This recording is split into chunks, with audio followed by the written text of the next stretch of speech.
Hello, good afternoon, and welcome to the Midday News on 3FM 92.7. My name is Beatrice Adu. The news is also live on Kasmi 107.1 FM and across the world at 3news.com. Coming up in the next 30 minutes.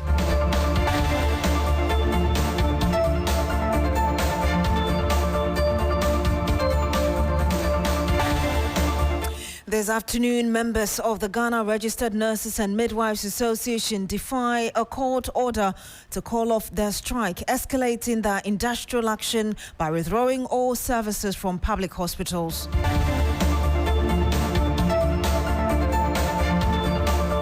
We'll bring you the latest from across the country. Also coming up, 3 major teacher unions in Ghana's higher education sector issue a strong warning to government over delays in releasing the exchange rate and payment for book and research allowance.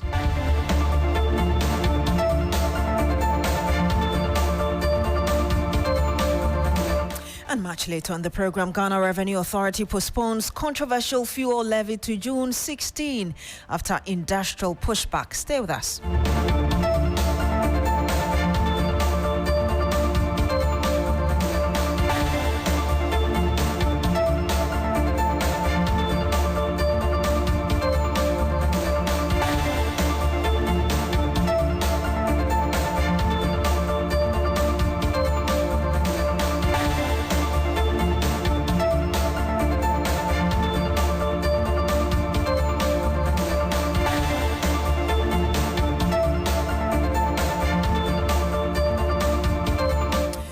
Very much for joining us this afternoon. Now, checks by 3FM review members of the Ghana Registered Nurses and Midwives Association have defied a court order to call off their strike after 1 week on.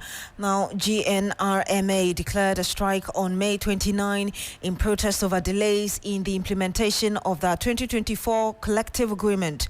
The agreement includes the provision of a 13th month salary, fuel and medical allowance, rural incentive allowance, renewal of practicing license and uniforms. The High Court on Thursday, June 5, granted an ex parte application by the National Labour Commission declaring the strike illegal and ordered the health workers to resume work. However, the nurses have rather escalated their action in line with the earlier announced roadmap. That's full withdrawal of all services by June 9. That's today. My colleague Yvonne Nekwe is in the Eastern region. She's actually visited the regional hospital in Koforidua. She joins us live on the phone. Yvonne, just tell us what the situation is like regarding the strike, where you are. Well, the Central Regional Hospital is gradually becoming an empty space because the nurses and midwives are totally withdrawing their services from the OPD, antenatal services, inpatient wards, and everywhere their function is needed. For them, it's a defiant action against government's inability to have their conditions of service implemented. A number of clients have come in very frustrated because the nurses cannot give them services. What we are saying is that the numbers here are becoming overwhelming for the doctors and the health aides, as we may call it. And so for those who cannot stay long, it means that they will have to leave here to the house. We are aware that, not all health workers are on strike. Are you able to tell us whether we even have a skeletal, staff members there beyond what you just said? Well, Beatrice, what we are seeing here is that what's the understanding how we'll call them health aides, better understanding community health nurses who are sticking in while the nurses and midwives are on strike, and then the doctors as well. All the nurses, as I speak to you, are moving out of the facility, not like we saw on the Thursday and Friday, where a number of them were still at the wards, making sure that those people at the wards are taken care of. And so it's going to be an overwhelming situation for the health aides from this morning until they decide to revert on their action to still stay out of the health facility. Yvonne, tell us again, beyond the public hospitals available, particularly in the regional and surrounding areas, are you able to tell us which alternatives are available for patients? Well, for those in Koforidua, the only alternative option would be the Christian health facilities. We're talking about the SDA Hospital and then the St. Joseph Hospital. So those are managed by the Christian Health Service, and those nurses and midwives there would be an alternative for patients who cannot have their services here. Now, this central hospital, on the average, on a normal day, have about 500 clients visiting this space. I cannot be able to ascertain if these numbers will be able to have all their services they need at those alternative situations, and even if they have the men and women in place to take those overwhelming numbers. Mind you, they also have a number of jurisdictions or clients who they take care of already. And so this is how the situation will look like today and probably tomorrow if they don't rescind on their decision to get back to the hospital to care for the patient. Have you heard any word from the Regional Health Directorate, for instance? Well, the Regional Health Directorate hasn't yet made any official comment. We all do know that this is a national affair for the Ghana Registered Nurses and Midwives Association, and so it would perhaps behoove on government representatives in Accra, perhaps the Minister of Health or anybody in that jurisdiction to be able to lobby with the leadership of the nurses to ensure that they do have amicable resolution. Otherwise, like we all do know, the sustainable development goals in healthcare that they have had maybe backtrack, because if people cannot have access to healthcare in 3 or 4 days, we do know that with time, we may lose people in the war. Excellent. Thank you very much, Yvonne Nekwe. She's our Eastern Region correspondent. We'll be crossing over to the Northern Region very shortly to bring you the situation in that part of the country as well. But let's have a quick conversation with Dr. Thomas Anaba. He's a member of Parliament for Garu and also member of the Health Committee of Parliament, former executive of the Ghana Medical Association. Good afternoon to you, sir. Thank you very much for joining us. Thank you very much, and good afternoon for having me. A point of correction, I was not an executive of GMA. I've never been. I was a member. I was the executive director for the African Center for Health Policy Research Analysis. All right, thank you very much, Doc. Now, it appears the NLC's court action to compel the nurses and midwives back to work has not been successful. Now they have escalated the strike. This must be a disturbing development for you, even as a member of the Health Committee. For sure, the health sector is meant to help the sick who are in need of support to heal, to get well. That is the essence of the health sector, treat the sick people who unfortunately fall ill. Forgive me, Doc, your line is a bit faint. If you could reposition yourself so we are able to hear you clearly, please. Right, okay, clear. Let me just move out of this room. And then I'm saying that the health sector is positioned to help those who fall ill. So anything that would hamper the service delivery is a cause to worry about. Definitely, the strike of our nurses is a very big problem for us, because, as we all know, they form the chunk of the staff of the health sector who provide services. So going on strike will definitely affect all Ghanaians. Even those who are not at the hospital would even go into panic because there's no hospital in case they fall sick. So it's a worry to us. And indeed, when you look at Section 163 of the Labour Act, Act 651, it actually prohibits strike by essential service providers like health workers. And I'll just read that section to you. It says, an employer carrying on or a worker engaged in an essential service shall not resort to a lockout or strike in connection with or in furtherance of any industrial dispute involving the workers in the essential service. It seems this has been abandoned. Yeah, it has clearly been abandoned, and that has gone against the Labour Act. That is why I think that the court has ruled that they should go back to work and then negotiate. In case you know, I've been one of the people who have always advocated against health professionals going on strike, but rather use dialogue to reach their objectives when they are negotiating with government. So this strike, as we all know, has come with some mixed feelings and between the nurses themselves.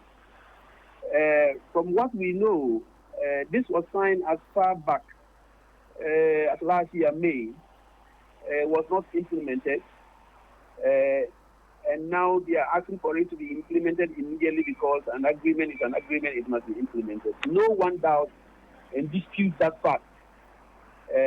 But some group of nurses have come out to say that, look, they are not going to join the strike for compassionate reasons. And we can see that the Ghana nurses, the Ghana Registered Nurses and Midwives Association stood out alone to insist that they must go on a strike to demand for a full implementation of the policy, the conditions of service that was agreed on with the previous government. Yes, but we all understand that for any company to fulfill conditions of service, let's say Ghana as a company, like TV3, you demanded for conditions of service, but the company believes that the new CEO has just come in and has to check the records, has to check the funding sources, whether they will be constant or not. What the other government saw, the other CEO saw before assigning this, the new CEO must analyze it to see whether actually he can meet it. If even he can meet it, does he have all the money available instantly to meet the conditions, or there is a need to approach this in a gradual process? So you think that the nurses and the midwives are not being considerate? They are very considerate. I've not said that. I'm going to explain what would be the problem. If they are not considerate, I haven't said it. I've only said that the previous government didn't receive this type of pressure. The one who signed it, the government that signed it, didn't receive this pressure from the nurses because perhaps they gave them reasons. They should give us the reasons why the previous government told them that they hadn't even commenced implementing the policy. So I just want to, forgive me, Doc, I just want to understand the import of the analysis you're making. In a nutshell, what are you exactly saying as regards the position? The government has called them to the table to come and they will sit down and draw a roadmap. The government has formed a 3-man committee to work to ensure that the conditions of service is rolled out. So for you, they should have given the government... You may roll out implementing one issue after the other. So perhaps they should have given... There is no money to implement all at once. And we all know the situation of Ghana. You yourself, you know it. So what you're saying is... it is not that the names are not considered. It's the leadership. To me, that may have a problem. The leadership of this group has a problem. Some of the leadership may have a problem. So essentially what you're saying is that they should also bear with the government They should bear with the government and allow the process to be rolled out gradually so that we all synchronize the needs and at least implement it. I'm not saying they shouldn't get it. No, I'm far from that. Let me ask you my last question. Government, get the roadmap. If it is fuel, how would they start? If it is your health insurance, how would they do it? If it is an overnight allowance, how would they implement it? Would they start from one after the other and implement it as the economy is improving? Let me ask you. Because we have seen conditions of service implemented in this country. The doctors own. Up till now, they are not implementing it 100%. Doc, for the sake of time, let me ask you my last question, and if you could answer that in like 30 seconds. As a member of the Health Committee, is there anything you could do to help? What we can do to help is to appeal to the nurses to go back to the drawing board to see how they can roll out the implementation of this policy that they brought out as their conditions of service. We'll have to end it here. Dr. Thomas Anaba, Member of Parliament for Garu and member of the Health Committee. Thank you very much for speaking to us. I was telling you earlier that we'll be bringing you update from the northern region as well.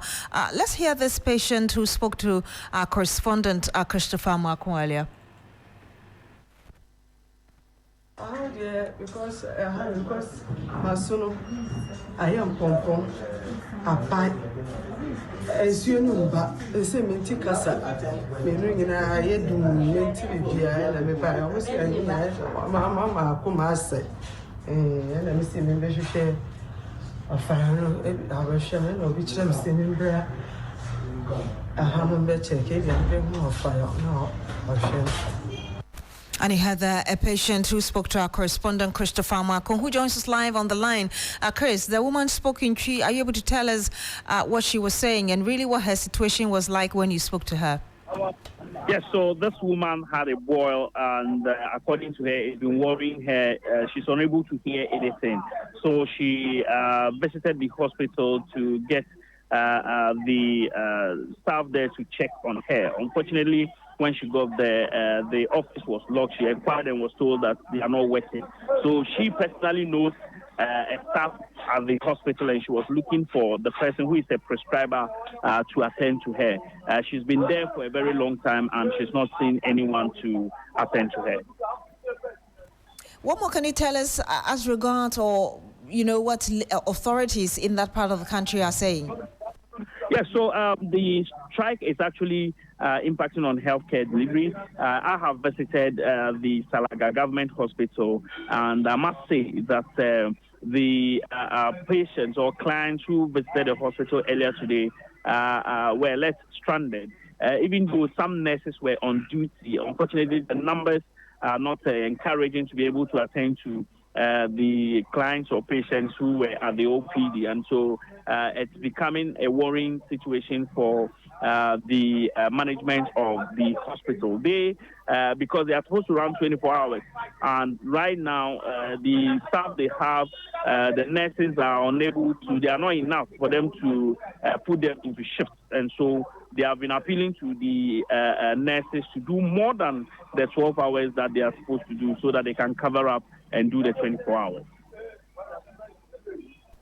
Thank you very much. And you heard that our Northern Region correspondent Christopher Amwako bring us an update of the impact of this strike by the Ghana Registered Nurses and Midwives Association, and we'll be bringing you more as and when we have it. We stay on labor-related issues, and three major teacher unions in Ghana's higher education sector: the University Teachers Association of Ghana (UTAG), the Technical University Teachers Association of Ghana (TUTAG), and the Colleges of Education Teachers Association of Ghana (CTAG) have issued a strong warning to the government over delays in releasing the exchange rate and payment for the book and research allowance.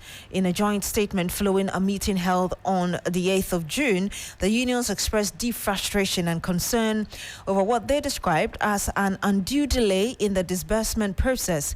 The statement further said that the delay has created significant uncertainty among their members, many of whom rely on the allowance to fund vital academic and research work. The unions unanimously resolved that while they have tolerated delays in the past, they will not accept any extension of payment beyond September 2025. More urgently, they have set June 13, 2025 as the deadline for the government to release the exchange rate and begin payment. Failure to do so, they warned, will be interpreted as a strike notice from UTAG, TUTAG and CTAG across all campuses nationwide. The leadership of the unions also called on the government to act swiftly to prevent disruption to the academic calendar and ensure the welfare of teachers and the broader academic community. Let's speak to Professor Elias Mumuni. He is the National Secretary of UTAG. Good afternoon to you, sir. Okay, we've lost him there on the line. We'll bring you more as and when. Hello, good afternoon, Prof. Yeah, okay, he's on with us. Yes, good afternoon to your listeners. Thank you very much for joining us. And first, let me find out from you, why do you believe the government has consistently delayed in releasing the exchange rates and the subsequent payment of the research and book allowance? Yeah, so thank you for having me on your platform. Regarding the delay processes, as we've indicated in our presser, oftentimes the first quarter of the year is always the period when these exchange rates are issued from Bank of Ghana through finance to GTEC of the Ministry of Education. And that is subsequently communicated to the universities for processing.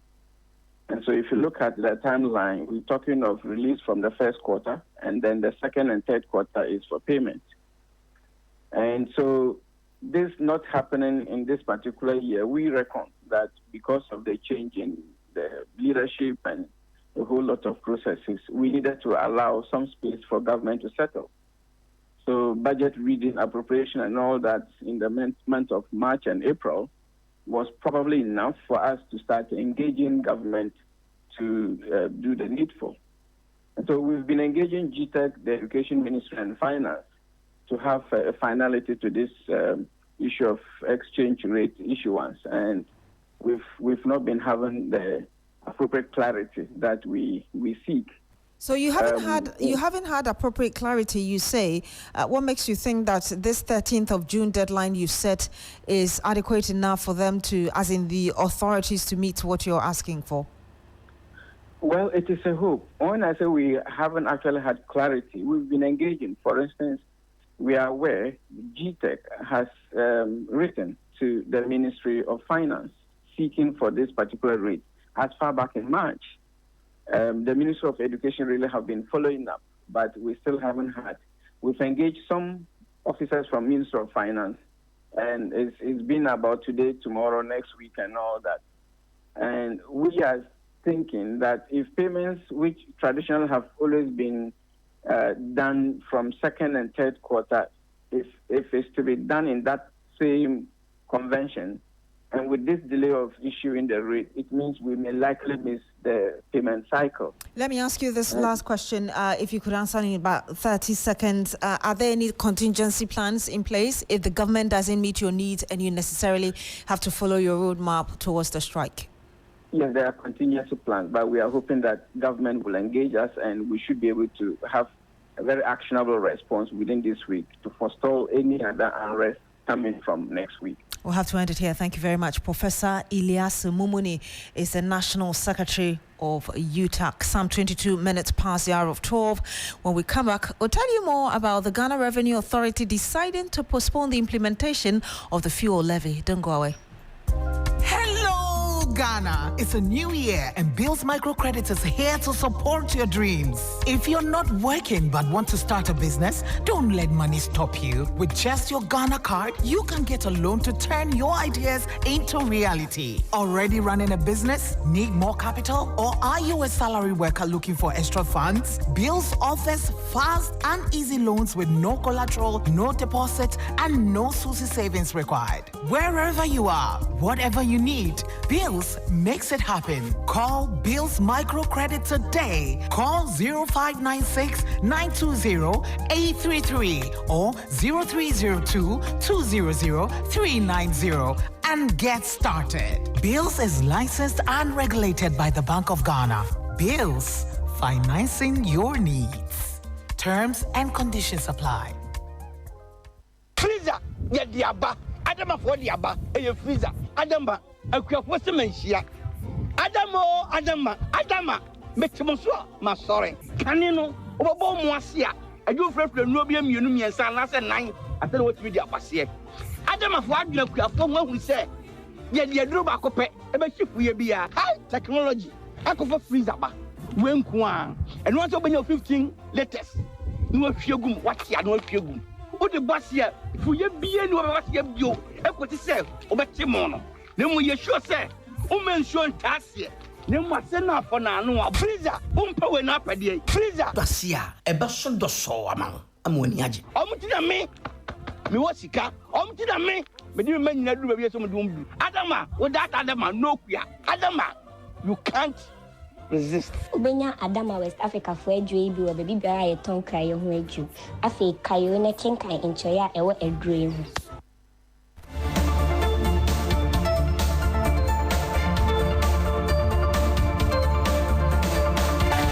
And you're still here on the Midday News on 3FM 92.7. Now, the Ghana Revenue Authority has postponed the implementation of the energy sector shortfall and debt repayment levy by 1 week following strong opposition from oil marketing companies. Originally set to take effect today, Monday, the 9th of June, the new 1 Ghana cedi per litre levy will now be enforced starting the 16th of June 2025.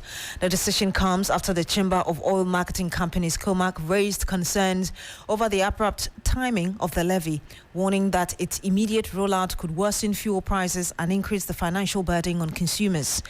The GRA, which acknowledged the concerns, has confirmed that after constructive discussions with industry leaders, a new implementation date was agreed upon. That's the 16th of June 2025. The levy, introduced to help settle mounting energy sector debt, had faced criticism from industry players who argued that they were not properly consulted. Some also warned that the sudden increase could disrupt the already volatile petroleum market. Now, the revised levy rate effective the 16th of June as follows. Motor spirit, that's super petrol, from 95 pesos to now 1 cedi 95 pesos. Diesel and marine gas oil, foreign, from 93 pesos to now 1 cedi 93 pesos. Marine gas oil also from 3 pesos to now 23 pesos. Heavy fuel oil, 4 pesos to 24 pesos. Partially refined oil from 95 pesos to 1.95. Now, liquefied petroleum gas remains unchanged. That's 73 pesos. Products lifted before 16th of June will still be charged the old levy rate. Now, cash and carry transactions from the 1st of June onwards will be subject to the new rate if lifted on or after the 16th of June. The Chief Executive Officer for the National Petroleum Authority, Adu Tamaklo, says the consensus among the stakeholders has averted a major crisis. He spoke earlier on TV3's New Day. The concern they raised was that because the implementation is sudden, right, from last week, the law itself was passed, I think on I'll just find out, one of the Thursdays. Then the next time you are asking us to do, we realize that, yes, of course, they have raised very legitimate concerns. So once the matter came to the GRA commissioner and the finance minister, he felt that the concerns they have raised perfect. And that is why he said, look, in the circumstance, and if you read the statement carefully, COMAC is really not against the 1 cedi. It is the implementation, because to them, it is going to bring additional financial burden to them. And in the circumstance, they felt that it appeared more like a fiat. Let's just do it. And so the finance minister's intervention to allow the whole thing to move to next week will allow them to put their finances in place. And for me, this is welcoming. What it has done is that it has made my work a bit more easier for me at NPA, because the implementation is at my end, the downstream. And you heard that Adu Tamaklo, he's the CEO of the NPA. Now, the race for the flag bearership of the new Patriotic Party appears to have begun sooner than expected, as potential candidates have already hit the ground running, even before official campaigning kicks off. The party launched a thank you tour in May following its historic defeat in the 2024 general election. That exercise is expected to conclude this week. However, even before the tour ends, several party bigwigs, including Asin Central MP Kennedy Japan, Abetifi MP Brian Champon, and former Santimampon MP Francis Adainimo, have already positioned themselves as contenders for the flag bearer position. The rhetoric is already heating up. Now, we'll be bringing you more as regards to what Kennedy Japan, for instance, has been saying, and some analysis in our subsequent bulletins. My name is Beatrice Adu. Thank you very much for joining us this afternoon. Bismarck Awusa is on standby with Business Daily. Log on to 3news.com for more news. Have a good afternoon.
Hello, good afternoon, and welcome to Business Daily on 3FM 92.7. Coming up this afternoon, some selected oil marketing companies have started reviewing prices of petroleum products downward again, with gold slashing petrol to 12 cedis 38 pesos and diesel to 12 cedis 88 pesos. We'll bring you details. Also ahead, new report reveals Ghana loses approximately $50 million annually due to illegal, unreported and unregulated fishing practices. We'll hear from Executive Coordinator of SYND, Chibeze Ezekiel. Government should be seen to be, also concerned and put in place the necessary investment, the vessels, to protect our ocean and ensure that people's livelihood are sustained. I am Bismarck Ausa. These stories and others lined up for you. Stay with me.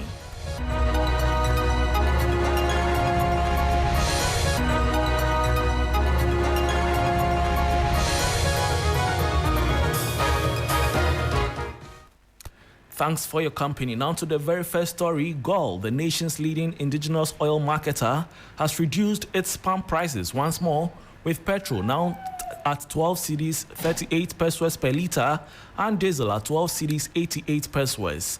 The fresh reductions follow a strengthening cedi and take effect from today, Monday, June 9. The following 3 Business News Desk report has more. In more good news for motorists and transport operators, GOIL has slashed its fuel prices for the second time within a week. Effective this morning, a litre of GOIL petrol now sells for 12 cedis 38 pesos, down from 12 cedis 52 pesos, while diesel has fallen from 12 cedis 98 pesos from 12 cedis 88 pesos. These adjustments reflect the continued appreciation of the cedi against the US dollar, which has eased import costs for oil marketers.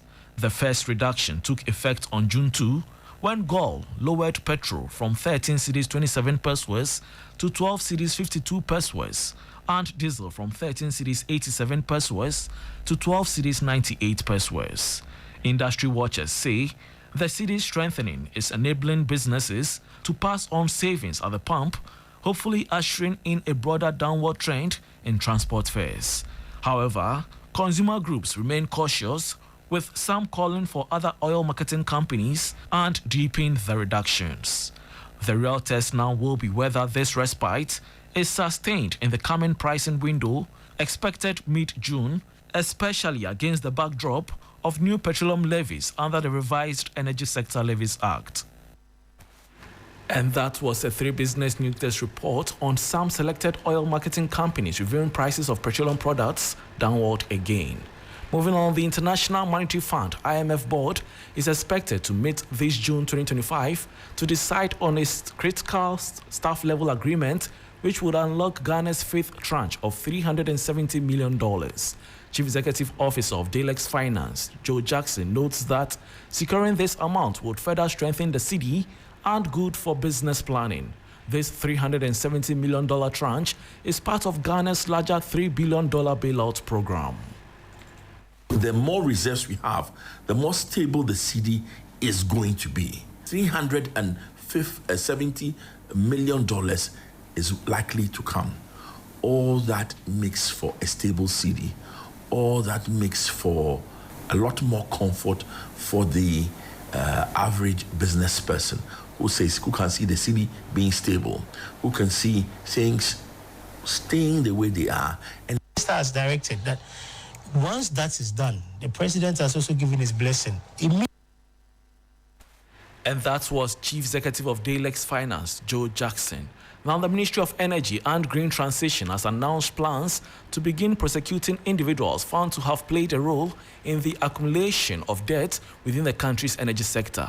The move comes after the government recently introduced a 1 cedi energy sector levy on petroleum products aimed at addressing the mounting debt, which authorities say has reached unsustainable levels. Speaking to the media, the Public Relations Officer of the ministry, Richmond Roxon, said the government remains committed to cleaning up and reforming the sector. The minister has directed that once that is done, the president has also given his blessing. Immediately, whoever has done that will be held responsible. And let me make this last point, that anybody who has contributed to the inefficiencies in the power sector will answer for it, whether from the container issue procurement issues and everything.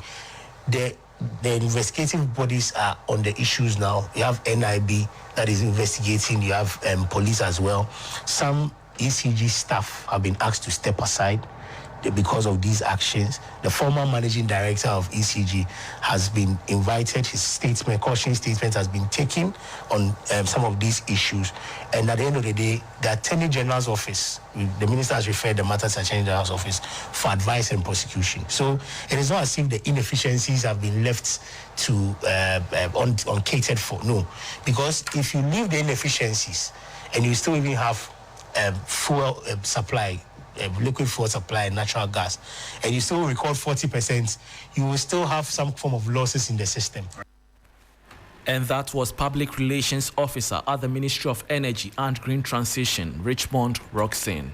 Now, the Strategic Youth Network for Development has revealed that Ghana loses approximately $50 million annually due to illegal, unreported, and unregulated fishing practices. According to Executive Coordinator Chibeze Ezekiel, this amount could otherwise support critical national development needs. In an interview at the 2025 World Ocean Day commemoration, he underscored the need for urgent and strategic actions to curb Ghana's escalating plastic pollution and marine degradation. We intend to create public awareness on why we have to be very conscious about the plastic menace in terms of the adverse effect it's having on us, even in terms of the environment and even our human health. Research tells us that as a country, every year we are losing about $50 million because of illegal, unreported and unregulated fishing practices. And we know also that in our country we have at least 2 million people directly depending on the ocean for their source of livelihood. So this means that we are losing so much money, and yet we need more money, to develop our country. Because one of the things we have observed is that the easiest way for government to raise revenue is always to keep taxing. So the least thing they want to tax, the least thing they want to tax. So the question is, so why don't we block some of these leakages? So let's imagine, what can $50 million do for us every year? If we're able to block that issue, then we have $50 million saved to contribute to our developmental agenda. So government should be seen to be, also concerned and put in place the necessary investment, the vessels, to protect our ocean and ensure that at least people's livelihood are sustained. And that was Executive Coordinator of the Strategic Youth Network for Development, Chibeze Ezekiel. Meanwhile, Head of Cooperation at the French Embassy, Julien Lecas, has expressed France's commitment to climate change and ocean conservation. In an interview, he revealed ongoing projects, including a dam construction in northern Ghana to mitigate water scarcity and flooding, alongside coastal erosion control and plastic recycling initiatives. France is working very hard with the Ghanaian government. We are working sustainable cities with the French government, the Ghanaian government, and the European Union also.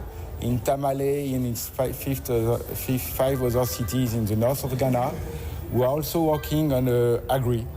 It's very important because you know more than me, and especially the farmers of Ghana, that the climate change impact their production, impact the food. And so we, perhaps just to speak about the water, there is some issue about to get the water for the farmers, so we are working on dams. Also, perhaps for all of us to preserve water, for the farmer, for the citizens, also for the companies. And so there is some challenges, so many challenges. What are perhaps as I mentioned in my speech before, for the Western country, especially for France, we have a large part of responsibility.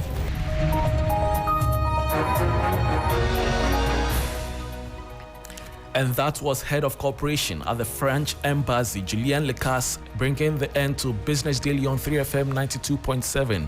With me, Bismarck Awusa. For more business stories, please check out our website, it's3news.com. Thanks for your company.